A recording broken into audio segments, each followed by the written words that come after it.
In February in the year 2000, the body of the wife of Dutch author Richard Klinkhammer was discovered in the garden of their former home in the city of Amsterdam by the new occupants. Klinkhammer, the author of a number of novels such as The Hotel Rat and other stories, was arrested and immediately confessed to causing the death of his wife. He would be sentenced to 6 years in jail for manslaughter in August of that year, later rising to 7 years on appeal. He would be released from jail in 2003 and in 2007 would publish his book, Wednesday, Mincemeat Day, in which he described the different ways he could have killed his wife and the reasons. Macedonian journalist Villano Tunescu was arrested on the 22nd of June 2008 for the deaths of at least 3 women. Police had become suspicious of the writer after he would give details about the crimes that had not been made public and could have only been known by the offender. A journalist of 20 years, married and divorced, the father of 2 daughters, Tunescu would drown himself in the toilet bowl of his cell. In the 2003 novel, Amok, by the Polish author Christian Bala, detectives who had recently found evidence linking the writer to the death of a small business owner 3 years before the novel was published, were shocked to see the story was an almost perfect fictionalized account of the crime. In 2007, Bala was sentenced to 25 years in prison for the planning and committing the murder of the man Bala believed was having an affair with his wife. Again, Bala had written details of the crime that could only be known by the offender. Blake Leibel grew up in a wealthy, successful family. His father was one of the wealthiest real estate developers in Canada and competed in sailing in the 1976 Summer Olympics. Blake would go on to become a comic book writer and graphic novelist. He co-wrote the 2010 graphic novel, Syndrome. On the 20th of June 2018, he was sentenced to life in prison for the 2016 death of his fiancée, the mother of his young daughter. The manner of the woman's death would bear an uncanny resemblance to the cover of his work Syndrome. American self-published author, Nancy Crampton Brophy, would be convicted of the second-degree murder of her husband on May 25, 2022. Crampton Brophy, writer of an online essay entitled How to Murder Your Husband and the novel The Wrong Husband, was sentenced to life imprisonment on June 14 of the same year. Her husband, Daniel Brophy, died from 2 gunshot wounds in June of 2018. Crampton Brophy had been found to have ordered gun parts online prior to the death of her husband. She claimed that she had only done this for research for a new novel. The prosecution claimed she killed her husband for his life insurance money. Aspiring writers are often advised to write what you know, or put something of yourself into your work. These writers all put something of their crimes into the work they produced, before, after, or even during their criminal activities. In some of the cases, the murderers may never have been caught if not for the works they produced. Arrogance, hubris, or just wanting to tell the world about the acts they committed and thought they had outsmarted everyone else. Art imitating life may be more than just a cliché. In August of 2017, Liu Yong Biao would join the list of writers who are known more for their crimes than their literature. His arrest and eventual conviction would bring it close to a case that had been cold for over 20 years. Just prior to his arrest, he was planning his next novel. The preliminary title was planned to be, but rather suitable, The Beautiful Writer That Killed. Anhui province is located to the east of China on the Yangtze River Delta, not far from Shanghai. While Shanghai is one of the largest, most modern cities in the world, Anhui is a more rural region and the birthplace of Liu Yong Biao. It is perhaps best known for Qiyun Mountain, sometimes referred to as Yellow Mountain, the most popular tourist destination in the region.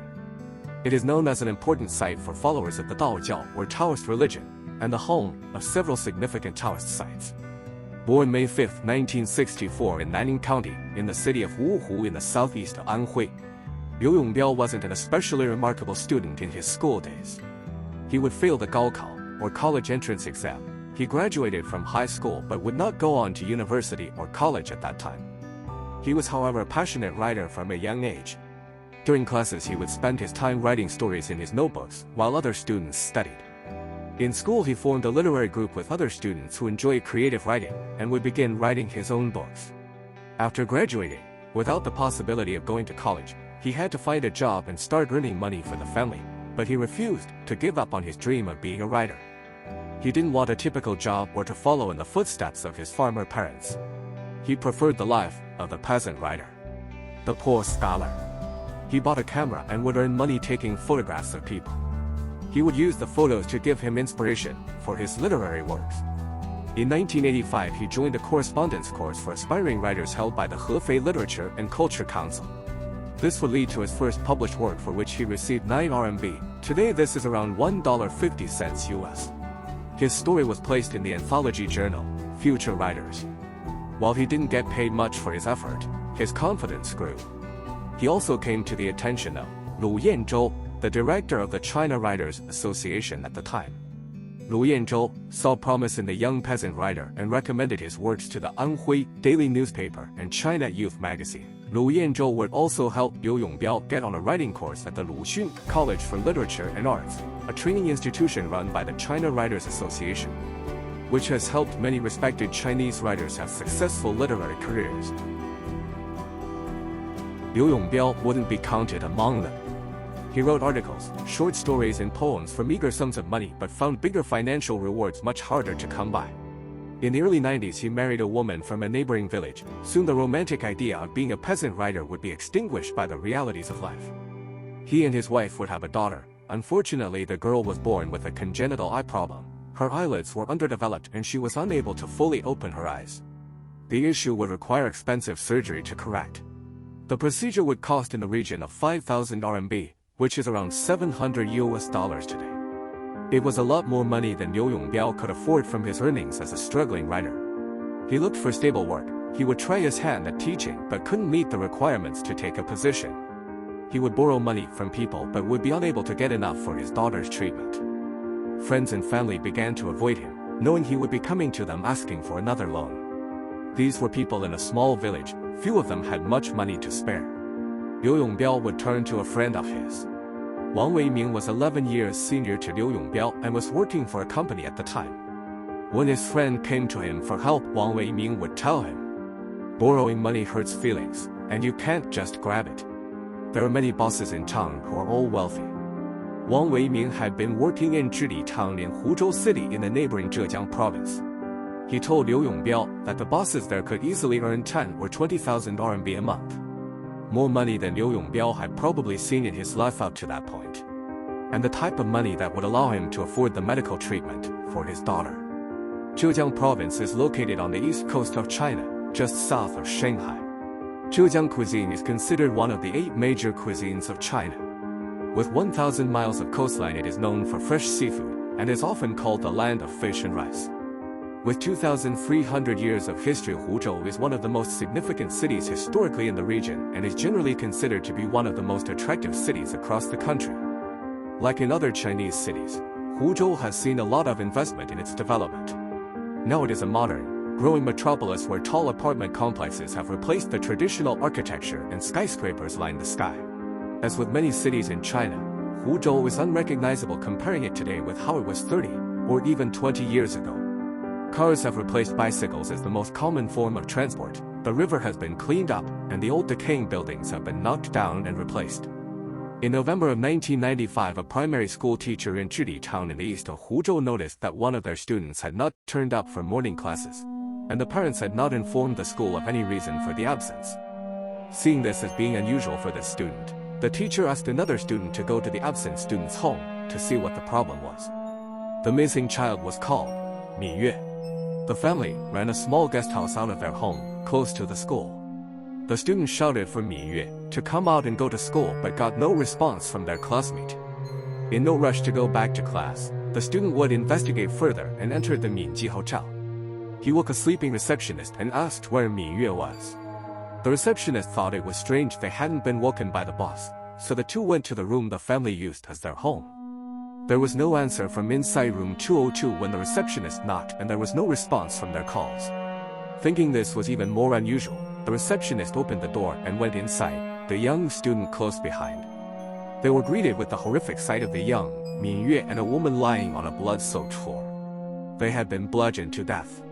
The receptionist quickly ushered the now traumatized student out of the room and called the police.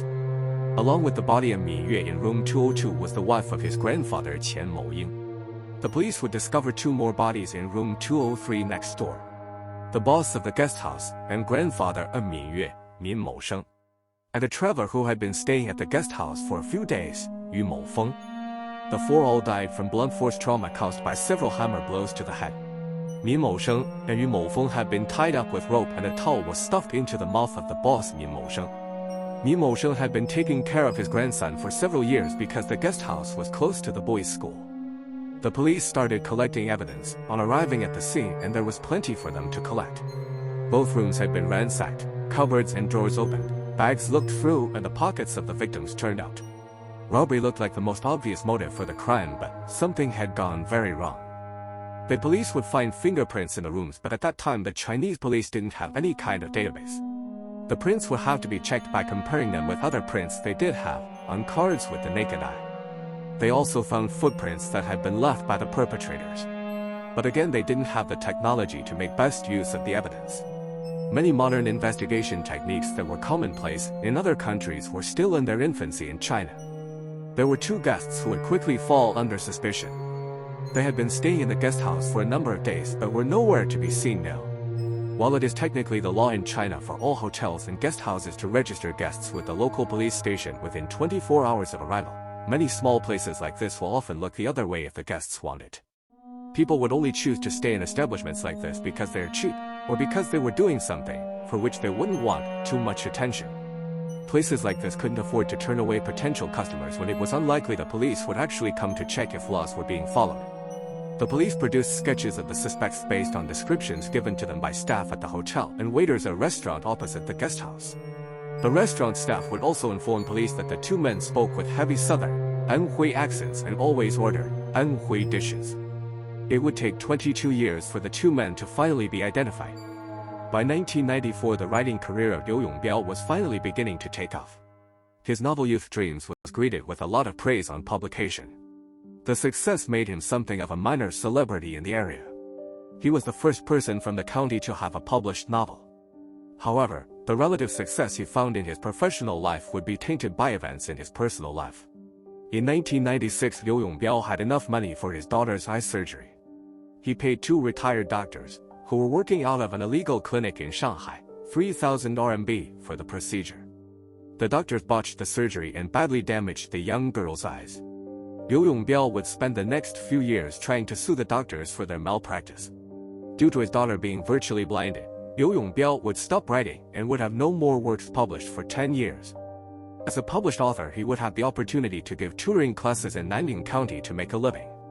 It wouldn't be until 2005 he would once again taste literary success. His novel entitled A Movie would gain him much more recognition across the province. It would go on to win Liu Yong Biao a number of awards in Anhui province. It would also gain him membership of the China Writers Association. In the years after, he would become much more prolific in his output. He would have several works published that would gain him more fame in the area and more respect as a peasant writer. He would write under his own name but would also use a number of pen names for his work.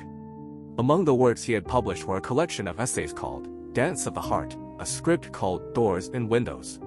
But perhaps his most notable work to gain more recognition outside the province of Anhui would be the 2014 work, 行者武松 or Wusong Walker.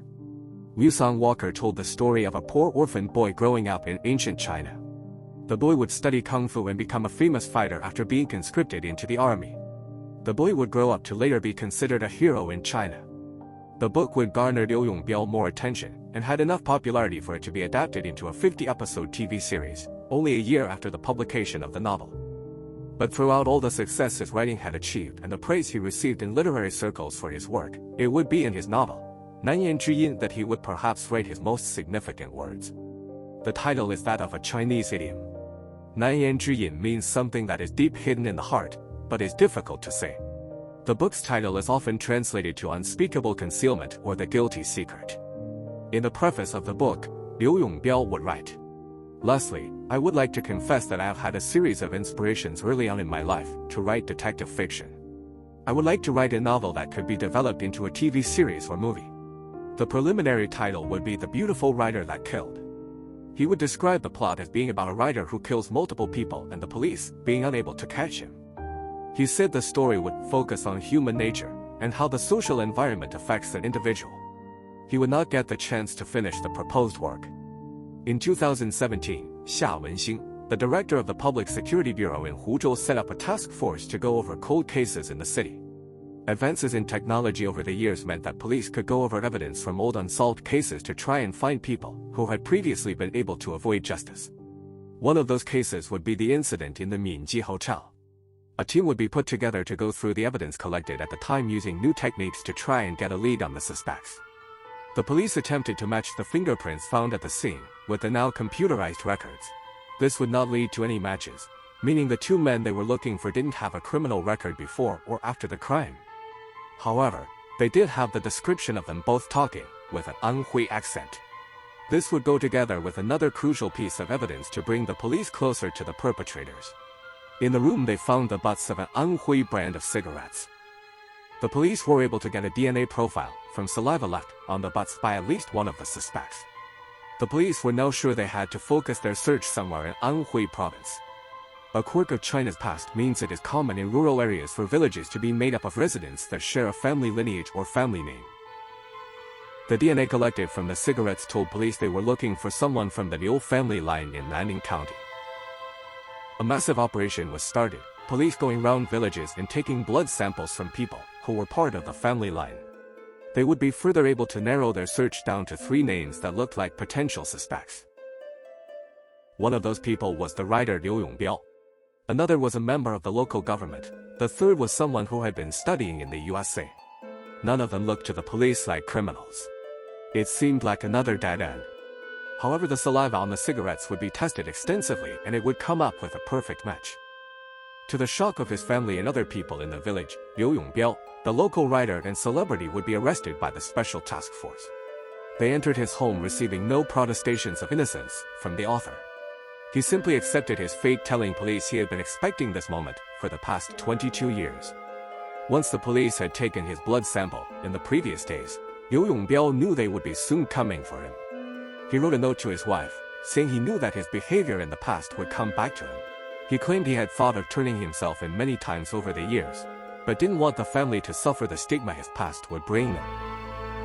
He also made a phone call to his old friend Wang Weiming, who had since moved to Shanghai and was working for an investment consulting company there as a legal representative.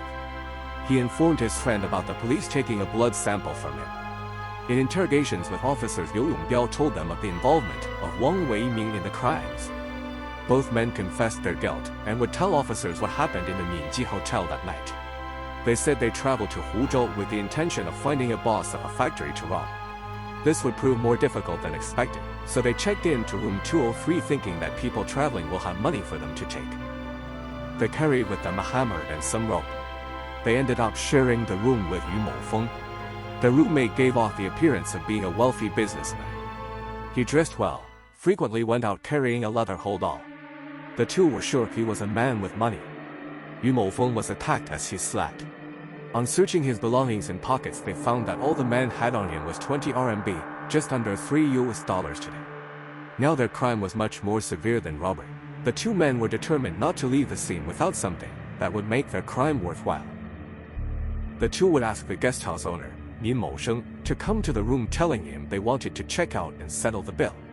Since they had got nothing from Yu Moufeng, they thought the boss of the hotel must have some money lying around the place.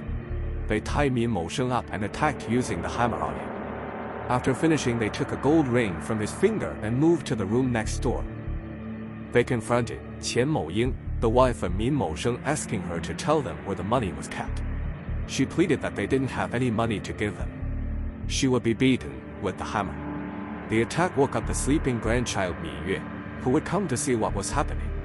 He became the 4th victim of the hammer. Liu Yong Biao and Wang Weiming ransacked the room, searching everywhere they could to find the cash they were sure was kept there. All they would find would be 100 RMB, around $14 today. For all the carnage they had caused in this small family-run business, all they had to show for it was a gold ring and less than $20. They would hitchhike their way back to Anhui, leaving behind them a 20-year mystery. Surprisingly, despite the evidence and confessions, the two men almost didn't have to go to trial to decide their fate. As the crimes had taken place 22 years ago, the time limit for prosecution in Chinese law had expired. However, the courts would extend the deadline due to the brutal and cruel nature of the attacks. Liu Yong Biao and Wang Weiming would be facing the death penalty.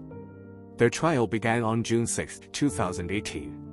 The defense of Liu Yong Biao would argue that their client played a lesser role in the attacks and so should be treated with more leniency. The defense team of Wang Weiming argued that since the time limit for prosecution had expired, then the client cannot be sentenced to death. Both defenses argued that since neither man had committed other crimes after the incident and gave full confessions, then this should be taken into consideration when giving their judgment. Both men were sentenced to death.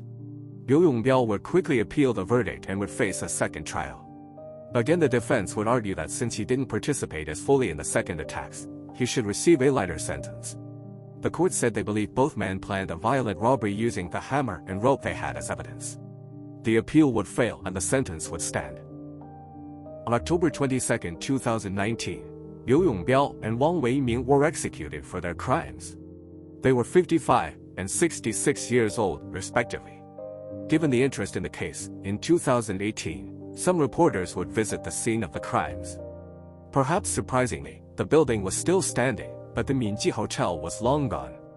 In its place was a repair shop for motorbikes and scooters. The new owners would allow reporters inside to look at the second floor where Liu Yong Biao and Wang Weiming had beaten 4 people to death.